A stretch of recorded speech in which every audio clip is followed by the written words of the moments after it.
Salam sejahtera bagi kita bersama, Bapak Ibu Saudara-saudari, anak-anakku yang dikasihi dan diberkati Tuhan Yesus Kristus.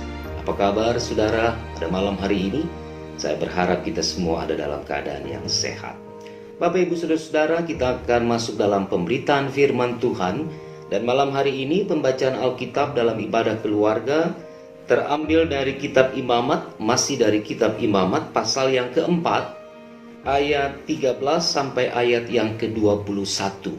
Imamat pasal 4 ayat 13 sampai 21. Sebelum kita membaca dan merenungkan firman Tuhan ini, mari kita satu di dalam doa. Tuhan yang baik, kami akan baca firman-Mu malam ini. Kiranya Tuhan beri kami hikmat untuk dapat memahami kebenaran firman Tuhan di tengah-tengah kehidupan kami. Bapa, bersabdalah, kami siap mendengarkan suara-Mu. Amin. Kekasih-kekasih Tuhan, kita akan membaca bagian Alkitab ini dimulai dari ayat yang ke-13. Jikalau yang berbuat dosa dengan tak sengaja itu segenap umat Israel, dan jemaah tidak menyadarinya, sehingga mereka melakukan salah satu hal yang dilarang Tuhan, dan mereka bersalah, maka apabila dosa yang diperbuat mereka itu ketahuan, haruslah jemaah itu mempersembahkan seekor lembu jantan yang muda sebagai korban penghapus dosa. Lembu itu harus dibawa mereka ke depan kemah pertemuan. Lalu para tua-tua umat itu harus meletakkan tangan mereka di atas kepala lembu jantan itu di hadapan Tuhan. Dan lembu itu harus disembelih di hadapan Tuhan. Imam yang diurapi harus membawa sebagian dari darah lembu itu ke dalam kemah pertemuan. Imam harus mencelupkan jarinya ke dalam darah itu dan memercikkannya 7 kali di hadapan Tuhan di depan tabir. Kemudian dari darah itu harus dibubuhnya sedikit pada tanduk-tanduk mezbah yang di hadapan Tuhan di dalam kemah pertemuan. Dan semua darah selebihnya harus dicurahkannya kepada bagian bawah mezbah korban bakaran yang di depan pintu kemah pertemuan.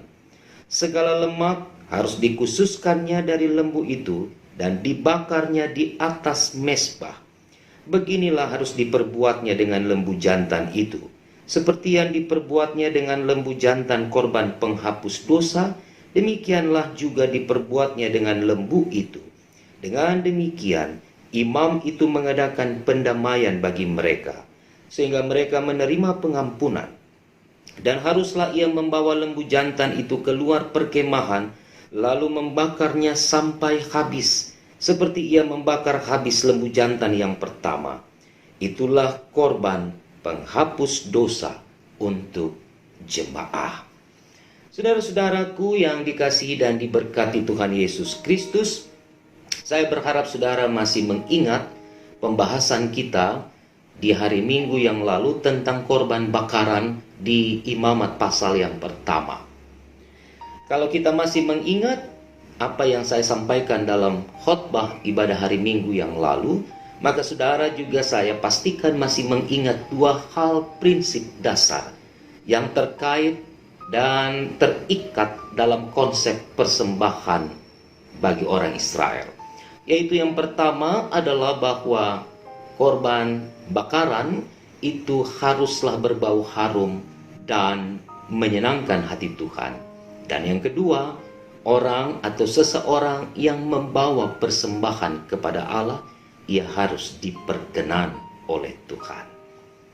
Konsep persembahan dalam perjanjian lama kita imani dan kita belajar dari kesaksian Alkitab bahwa di dalam perjanjian baru konsep yang sama itu dilakukan langsung oleh Yesus Kristus Tuhan. Ia datang untuk menjadi korban bagi penebusan dosa kita, manusia dan dunia.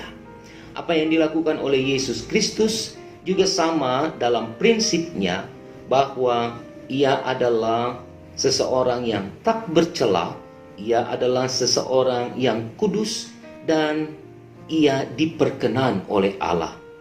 Lalu konsep persembahan dirinya itu berbau harum dan menyenangkan hati Tuhan karena dilakukan untuk satu tujuan, yaitu menyelamatkan seluruh ciptaannya. Saudara-saudaraku yang dikasihi dan diberkati Tuhan, dalam kitab Imamat kita akan menemukan ada 5 konsep dasar dari konsep atau prinsip dari memberikan persembahan kepada Allah. Korban persembahan yang pertama kita bahas dalam ibadah hari Minggu yang lalu, yaitu tentang korban bakaran di pasal yang pertama. Lalu di pasal yang kedua atau di bagian yang kedua kita akan belajar tentang korban sajian yang diurai di dalam pasal yang kedua. Kemudian korban yang ketiga adalah korban keselamatan di pasal yang ketiga. Kemudian yang malam ini kita bahas adalah korban penghapus dosa di pasal 4 sampai pasal 5 ayat yang ke-13. Dan yang terakhir adalah korban penghapus salah. Ada di pasal 15 ayat 14 sampai pasal 6 ayat yang ke-7. 5 bentuk persembahan ini sama prinsipnya, harus dilakukan dengan menyentuh pada 2 hal yang saya sebutkan tadi, yaitu menyenangkan hati Tuhan dan berkenan bagi Allah. Saudara-saudaraku yang diberkati dan dikasihi Tuhan, khusus bagi pembahasan malam hari ini tentang korban penghapus dosa, maka ada 4 hal yang terikat di dalamnya. Yang pertama adalah imam, yang kedua adalah jemaat, yang ketiga adalah pemuka-pemuka agama, dan yang terakhir adalah rakyat jelata atau orang awam. Nah, dalam bagian bacaan kita malam hari ini ada 2 poin yang kita akan lihat, yaitu tentang imam dan tentang jemaah yang disebutkan dalam bacaan kita malam ini. Imam mengambil peran yang penting agar persembahan yang diberikan kepada Allah itu benar-benar berkenan bagi Allah dan menghasilkan sesuatu yang berdampak bagi kehidupan umat yang memberikan persembahan. Sedangkan jemaah ini sangat terikat dengan hal persembahan yang diberikan atau dilakukan kepada Allah. Di dalam bacaan kita tadi disebutkan bahwa ketika jemaah akan atau melakukan dosa dan kesalahan, maka mereka tetap harus memberikan korban persembahan dalam bentuk hewan, yaitu lembu jantan yang dipersembahkan kepada Allah. Seluruh konsep yang ada di dalamnya tidak berbeda jauh dengan konsep yang kita bahas, yaitu tentang korban bakaran. Tetapi ada hal yang menarik, saudara-saudara, dalam bacaan ini atau dalam perikop kita pada malam ini, yaitu di ayat 21. Di ayat 21 dikatakan demikian: haruslah ia membawa lembu jantan itu keluar perkemahan, lalu membakarnya sampai habis, seperti ia membakar habis lembu jantan yang pertama. Jadi korban yang sebelumnya itu dibakar atau dilakukan proses korban bakaran itu di hadapan kemah atau di hadapan tempat kudus. Tapi dalam korban penghapus dosa ini, maka lembu jantan itu harus dibawa keluar, lalu kemudian dia dibakar dan sampai habis lembu jantan itu di luar perkemahan itu dilakukan. Hal ini sama dengan apa yang dilakukan oleh Yesus. Yesus juga tidak disalibkan di kota Yerusalem, tetapi Yesus dibawa keluar dari kota itu untuk kemudian dia menjadi korban yang disalibkan untuk menebus dosa-dosa kita. Artinya yang saya mau katakan adalah bahwa Tuhan Yesus benar-benar menggenapi secara sempurna konsep penghapus dosa di dalam konsep perjanjian lama.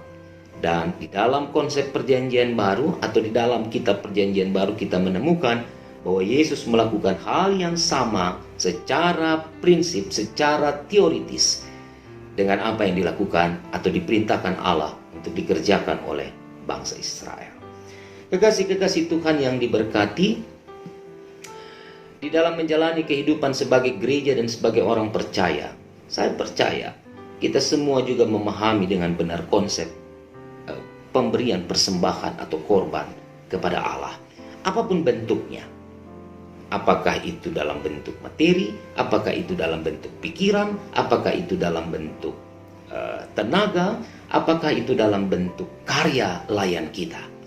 Semua yang kita kerjakan dan kita lakukan adalah sesuatu yang kita imani dan kita maknai sebagai sebuah persembahan yang terbaik bagi Tuhan di tengah-tengah kehidupan iman kita. Oleh sebab itu, ketika kita menjalani kehidupan ini, maka prinsip-prinsip yang harus kita pegang di dalam memberikan diri kita, hidup kita menjadi persembahan yang terbaik bagi Allah adalah bahwa kita harus menjadi lembu jantan yang tak bercela, yang bersih. Saya sudah mengurai di dalam konsep korban bakaran kemarin, mulai dari kepala, kemudian bagian dalam atau jeroan, sampai ke lemak dan kaki atau betis. Itu punya makna-makna teologis yang dapat kita pahami terkait dengan kehidupan kita sebagai umat Allah. Maka konsep penghapus dosa itu hanya bisa dilakukan oleh Kristus Tuhan. Kita tidak bisa menghapus dosa siapapun dalam kehidupan. Namun kita bisa menjaga diri kita untuk tidak melakukan dosa, untuk tidak berbuat sesuatu yang akan menghasilkan dosa.